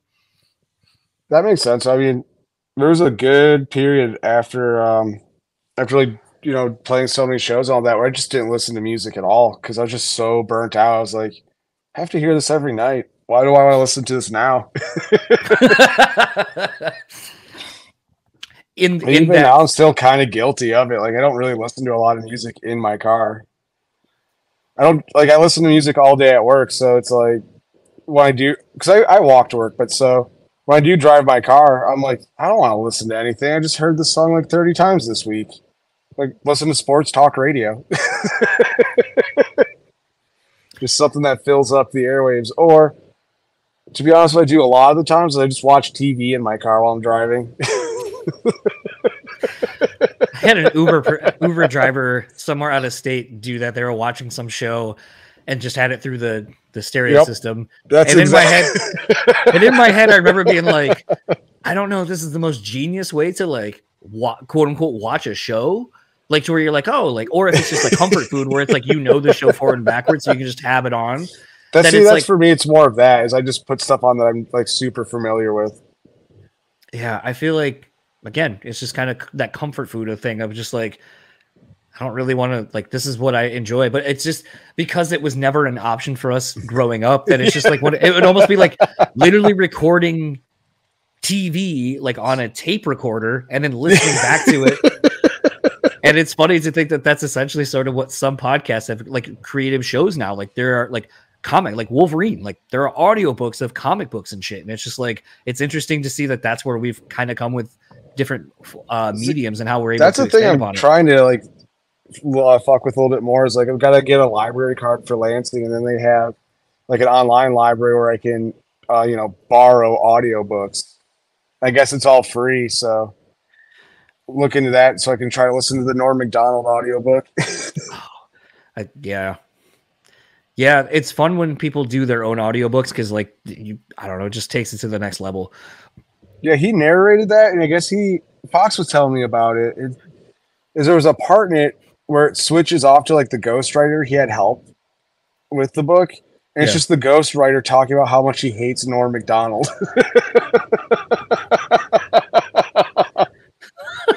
So like, I need to hear that. Like, I love that so much. It's funny that we bring up Norm Macdonald. I've been watching the shit out of the Mike Tyson mysteries lately. Oh shit. I was watching that not too long ago. And because like I was talking to someone about how Adult Swim, like it went through interesting phases. Like I remember Adult Swim, maybe it wasn't technically called Adult Swim back then. I can't remember what it was called, but it was more of like when they were bringing the quote unquote Japanimation anime. And that was what Adult Swim sort of was the adult like. No, that was Toonami. I think no, this is like Toonami. I think this is back even before Toonami though. This is like kind of the end, like not quite. I want to say like 97-ish era. Yeah, I think that's when Toonami was still a thing because they had like the little robot host. Okay, I couldn't quite remember all of that, but like I remember watching a lot of like the anime. But then it's like, you know, I was talking to someone, I was like, you know, there was, you know, Aqua Teen Hunger Force and a lot of that kind of stuff. And I go, then there was like this weird, like 2 to 4 year gap where it was like, how fucking shitty can the animation be and how just nonsensical can it all be? And I was like, you know, like 12-ounce mouse and shit like that in Super Jail. Like just so you're missing a whole like section though before that stuff. Like the stuff that I used to love that led to that was like Space Ghost Coast to Coast. Yep. No, I was there for that. Show. Like, God damn, like that stuff is still just so insane. It's funny thinking about that because I was having a conversation with my friend Jason that I was talking about earlier that lives out in Lansing, and I was like, you know who really I think is so sorely not credited for coming up with a lot of how we consume media and just like the jump cuts and the jokes that you can do within production style of something is Bam back with the CKY stuff. Oh yeah, absolutely. Like the way he was able to like cut something, either just leave like weirdness or like throw in like overdubbing like a laugh from something else, like just callbacks and so forth. The amount of like little nuance things like that, I think really shaped a lot of our pop culture comedy now of just like, here's this thing, like just awkwardly like stay on this thing for a minute, or just like have like the quick jump cut to something else to then all of a sudden it's like, you know, like I can think of like the like just the thing where it's like, here's the funny thing, and then it's just like, just keep replaying that for like 10 seconds. So it's like, it's funny. Now it's not funny. Now it's really not funny. Nope. Now it's funny again. Yep, it's funny. Like what was it, CKYGK, or I can't remember who got dumped from a shopping cart, but they just kept replaying him hitting the ground because the sound it made. Yeah, or looping in Rab's laugh. Oh God, was, like, a kid into like CKY3. Yeah, it's things like that though, like where when I see pop culture stuff and I see a lot of things, I just go, oh man, it's crazy, like how this happened, or like I feel like this was the impetus of this new style of quote unquote comedy or whatever. And just kind of seeing that in pop culture in general, like a lot of things that we went through as kids. You know, I mean, look at the Steve Brule show. Like never the fact that was that. Okay, real fucking funny. You should, but it's funny to like think of a show like that and being like, yeah, we used to watch PBS shows like that because that's all we fucking had on TV. Now, did you ever watch Syphil and Ollie? Oh yeah. Because I think like a lot of those shows I think stem from that, with or without people knowing, because that show is fucking insane and there was no rhyme or reason to anything happening ever, and that's what I loved about it. No, and the production was so like great for how shitty it was.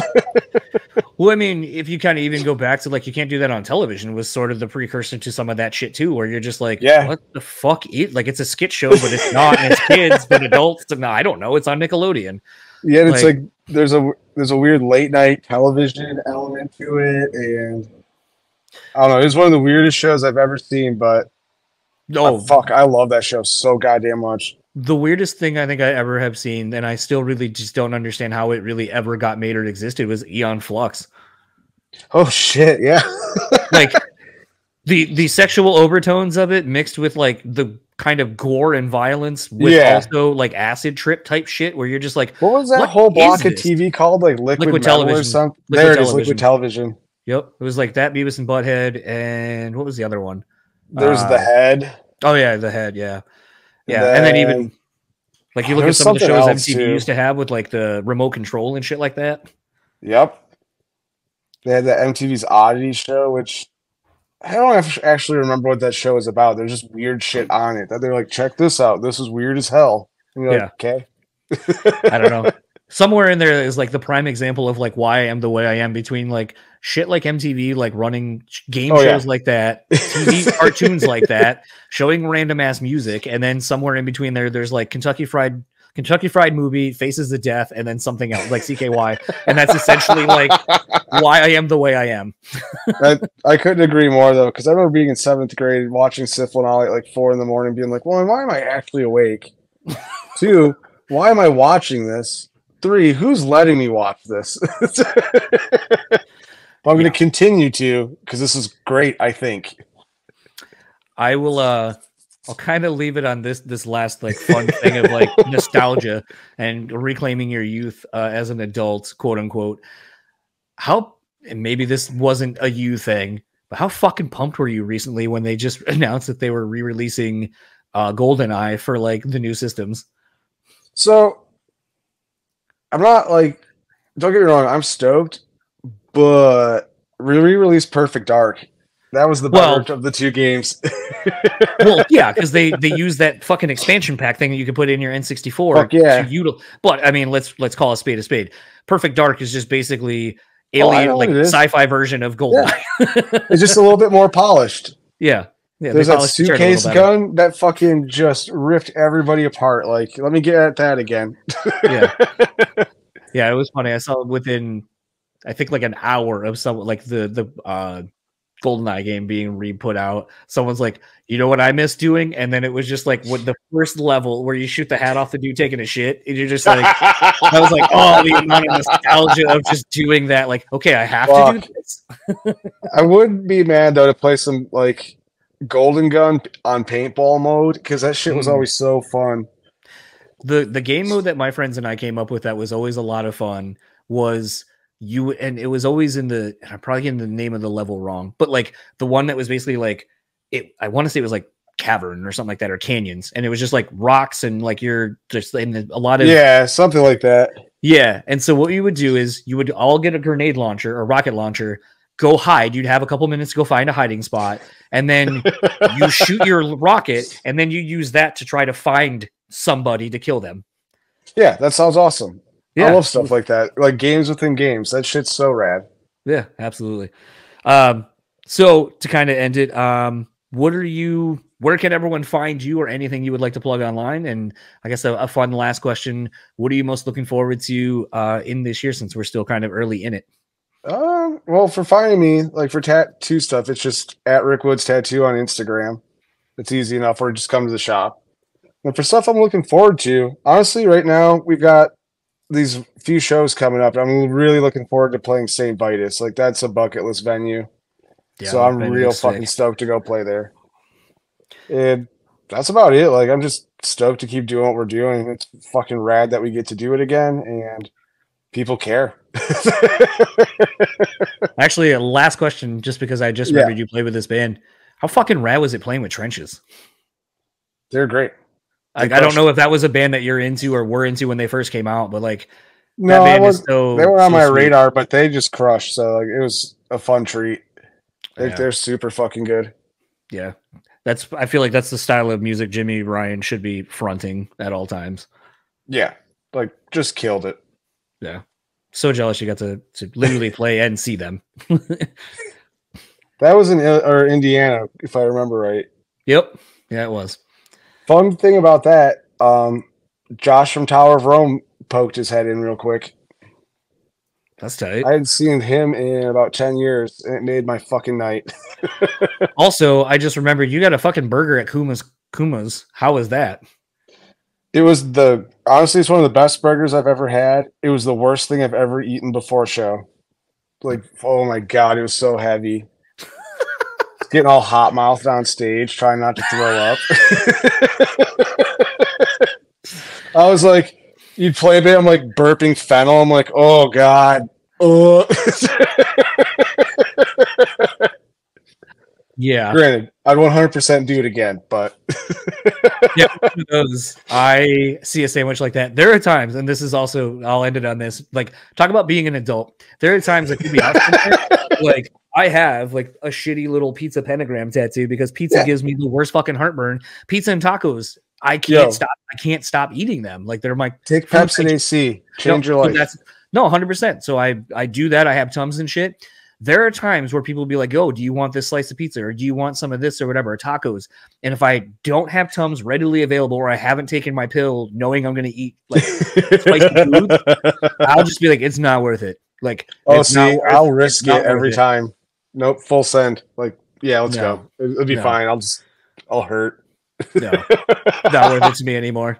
I'm 100% not on that boat anymore. Listen, I mean, that same vein of stuff.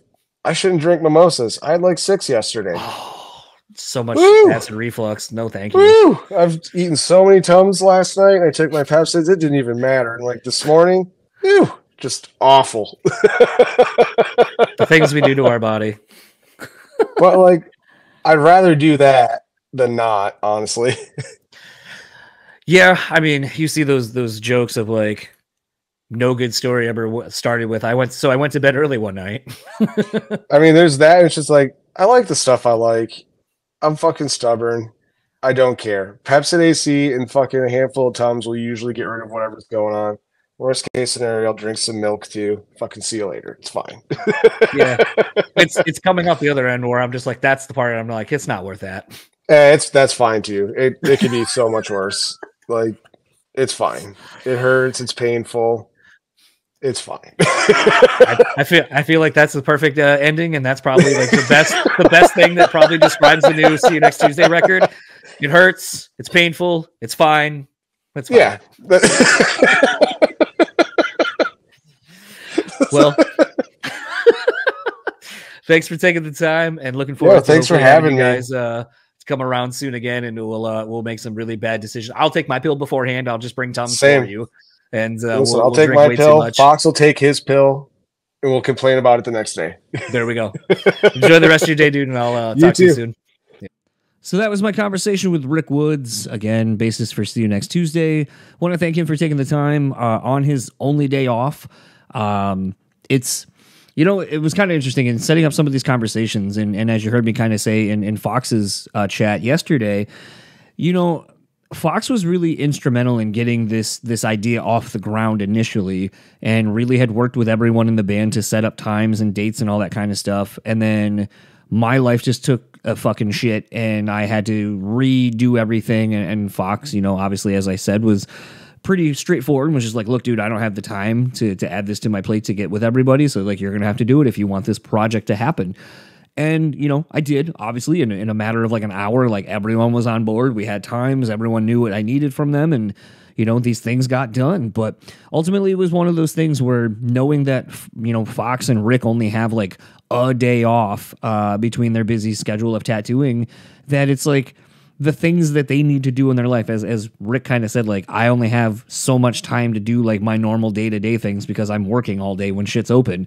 It just becomes a thing to me where I don't really think a lot of people understand the time constraints at times. Like when I say I'm thankful to someone for taking the time to talk with me, it's because they're taking the time out of either a day off or when they're busy touring or doing a million other fucking things, and then they spend an hour or so with me. And I really appreciate it, because we time is literally the one thing everyone has, but we never can get back. It's not like if this sucked, you can get a refund on your time. Like that, you can't fucking do that. And so for me, like, I was really appreciative that Rick took a full hour plus to talk with me on his day off, and kind of right in the middle of his day as well. And, it was fun when we got when we stopped recording officially, and he went and had a cigarette. He was just like, I was like, man, thank you for the time. And I hope, it wasn't terrible on your end. And he was like, no, man, it was fun. Just bullshit. And like, I don't really do press or anything like that. So I didn't know what to expect, and I was kind of nervous. But, like I said, these are the kind of chats, like, I feel like someone might be like, oh, this is kind of bullshit, or it's about whatever. And like, that's why I stopped doing quote unquote interviews. That's why I went away from the idea of like, okay, here's my 6 or 7 questions for sure, and I know in this amount of time we'll get covered, whatever. And just having more of a conversation, because me personally, I fucking had a blast talking to Rick. And I hope that when you hear this, if you've never known Rick, if you've never had a conversation with him or met him out in public, like, I hope this makes you want to hang out with Rick, because Rick's a good fucking hang. You're going to have a good time if you hang out with Rick. I mean, you can hear the smile on my face right now. I promise you, get some drinks. Even if you don't fucking drink, just hang out with Rick. You will be entertained, and you will laugh, and you will have a good time. He is positive vibes, as I kind of had mentioned, in a recent trip for me, where I kind of realized, like, got really focused on people's energies. There was definitely somebody that was at the thing I was at, where everywhere that person went, I just felt like the vibe was bad. Like, energy and morale, and just the comments people would make before this person showed up, like before, when we'd all realized they were coming, everyone just kind of got down. And then equally, there were other people in that group that we were with that when they came around, like one person in particular, just radiated positive energy. The vibe was lifted. Everyone was smiles. They made people laugh. And Rick is that person. And he always has been since I've known him. And something else that I kind of took away from the conversation when we were done with it is I was just kind of like, I wish I was a little bit more, and I hate to use this term because it feels like a lesser word to use, but I think it really fits when I explain this thought a little bit more. But I wish I kind of approach things as simplistically as Rick does. I mean, the comment he made about, when I asked him, is it tough for him to kind of deal with, people maybe explaining some hard things about why they're getting a tattoo, or just, some of these other things. And he's like, nah, man, like, working in kitchens and shit, like, you don't come in with bad vibes because it'll fucking ruin the whole energy of the kitchen. Like, and as soon as he said that, I immediately thought about all my favorite times working in kitchens and so forth. And it is that. Everyone's fucking off. Like, you know how to do your job. You know how to do it well. And you're just having a fucking blast listening to music and bullshitting with people. And it's fun. And it was one of those things that when he said it, it was just so profound and it's simplistic. Like, I just try not to be a bummer to people, basically. And it's like, man, like, maybe I'm too much of that to other people in my way of, I like thinking, and I like thinking about ideas and talking about them with people. And maybe some of the ideas and the things that I like to think about and talk about, maybe they're bummer vibes for people. And maybe that's why people don't necessarily want to delve into that, because they just want to have more fun. They just kind of want to be.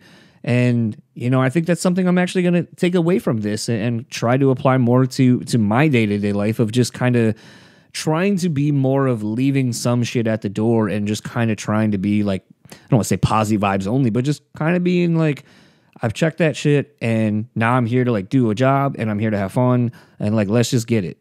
And to me, like, that's why I fucking love doing podcasts. That's why I love talking to just about anybody, because you never know what little piece of information someone will say that will just stick with you and make you kind of flip a lot of the things that you know or the way you think. Like I said, it was so profound of what Rick said and just being so simplistic and just like, yeah, man, I don't do that. That it was like, huh. And I literally walked away like the rest of that day and I was just like, huh, I should probably do that more. I think a lot of us should do that more. And I mean, thanks to Rick dropping some fucking knowledge in this. I feel like at this point, it's a good time to start wrapping up the episode. If you would like to keep up with See You Next Tuesday, See You Next Tuesday Grind on Facebook and Instagram. No Twitter, as I said. You can obviously go to seeyounexttuesday.ffm.to/distractions, and that'll take you to the link tree to pre-save the record, pre-order the record. Again, the record comes out this Friday, the 17th, as of when you're listening to this. We are 3 days away, as of when you're listening to this, from the record dropping. So go support the guys. And also, if you'd like to keep up with Rick, you can find him on Instagram at RickWoodsTattoo. Beyond that, though, probably not really going to find him on much, so is what it is. If you would like to keep up with the podcast, you can find us simple enough at brewspeakpod.com on all of your social medias. You can email me at brutallyspeaking@gmail.com. And on that note, I'm going to get out of here.